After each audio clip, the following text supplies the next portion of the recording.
Hey guys, Andy Gross, thought of the day for Wednesday, September 14th. Just recording this real quickly. I had this thought this morning as it relates to delays at the Board of Veterans Appeals. I know I've spoken about that in other videos, especially that letter that we saw in light of CCK's lawsuit against the Board of Veterans Appeals, but I think that there's some things that the BVA could do under its new leadership in the coming months. So I know that Chairman Arzaga is probably a devoted subscriber to this channel. I say that in jest, but anyway, if he or someone in his office is watching this, some things that might help us veterans lawyers and veterans in general really help at the BVA. And first would be just to improve the online e-filing system and the clerk's office. I personally have seen a number of times where I have filed an appeal and it just doesn't get docketed.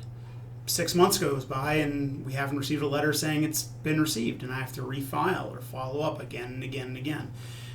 Same with motions. I filed a motion to advance a couple months ago. It still hasn't been acted on. Now, you can reach out to the BVA, but it'd be great if we could have some sort of robust online filing system that leads to a robust clerk's office that can manage this intake, and that you can go to the clerk's office to follow up if something hasn't been received or docketed.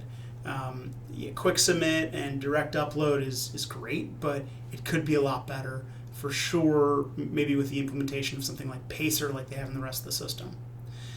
The other thing is that I think we need a little bit more transparency, so to speak, right? So I used to tell folks under the AMA, if we filed a direct lane appeal, that you could expect to wait about a year for that appeal to get heard. Well, it's on most of those, it's been about almost 2.5 years. And the thing is, we know how many appeals there are at the BVA.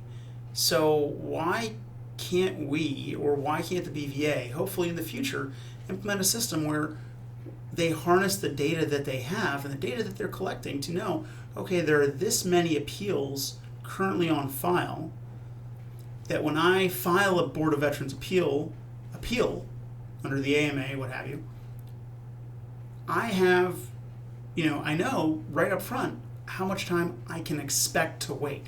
Obviously, that number is going to change.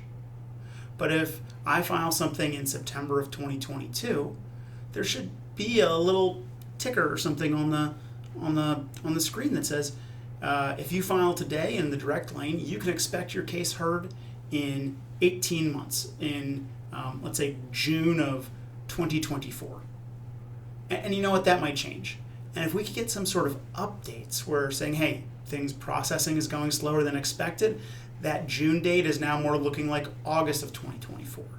Some sort of benchmark to understand what the order of processing is and where we stand in the queue.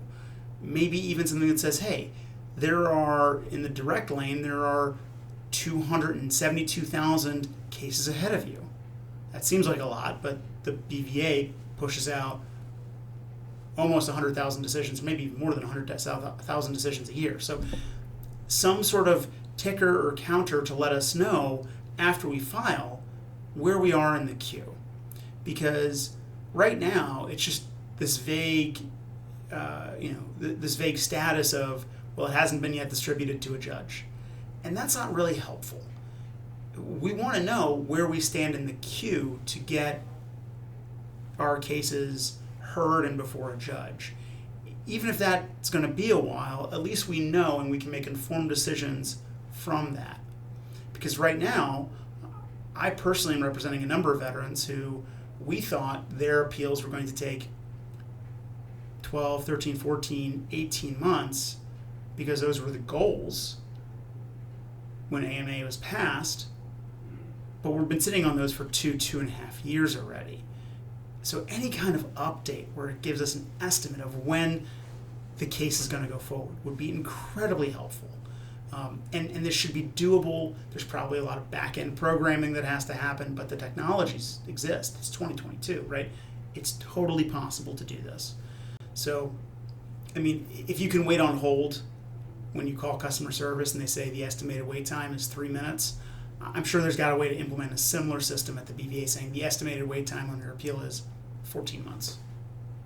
And again, that number can change based on a lot of different factors as long as it's updated, because sitting here in 2022 wondering where my appeal is that should have been decided somewhere in the fall of 2021 is very frustrating. And only adds to the frustration that a lot of these veterans have been feeling for years. In any event, that's my thought for the day. Just 2 ways that the BVA could perhaps help fix some of the things. With that said, stay tuned for more. Hit like, subscribe if you like this content. If you have any questions that you want answered, chances are there are other folks out there who have the same questions, so leave them in the comments, and I'll try to get to doing a video on those as well. Anyway, until next time, take care.